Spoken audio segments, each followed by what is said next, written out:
السلام عليكم ورحمة الله وبركاته.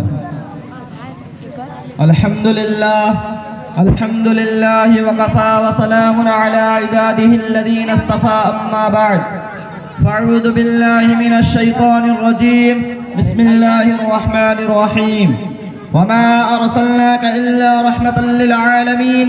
وقال الله تعالى في موضع آخر ما كان محمد أبا أحد من رجالكم ولكن رسول الله وخاتم النبيين. صدق الله العظيم. My dear audience, today on this auspicious occasion, it's very pleasure to me that Allah has given us the honorable chance to speak some humble words about the important of the life of the Prophet Muhammad sallallahu alaihi wasallam, about whom Allah subhanahu wa ta'ala says in Surah Al-Anbiya, وَمَا أَرْسَلْنَاكَ إِلَّا رَحْمَةً لِلْعَالَمِينَ, and we have not sent you but as a mercy for all the worlds. And Allah subhanahu wa ta'ala also وما says in Surah Al-Anbiya, وَمَا أَرْسَلْنَاكَ إِلَّا كَافَّةً لِلنَّاسِ بَشِيرًا وَنَذِيرًا, we didn't send you but the entire mankind as a bearer of good news and as a warner. And another place Allah subhanahu wa ta'ala says in Surah Al-Ahzab, ما كان محمد أبا أحد من رجالكم ولكن رسول الله وخاتم النبيين.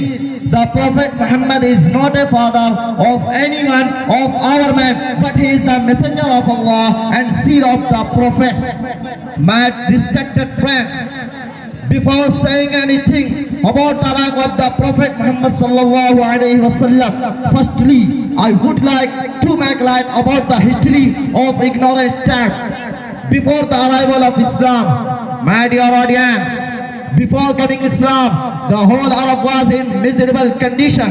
They had no legacy, no civilization, and no perfect religion.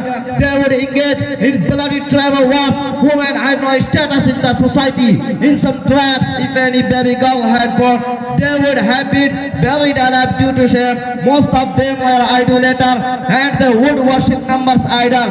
And each tribe held its own idols. They had converted the Kaaba into the great idol's house.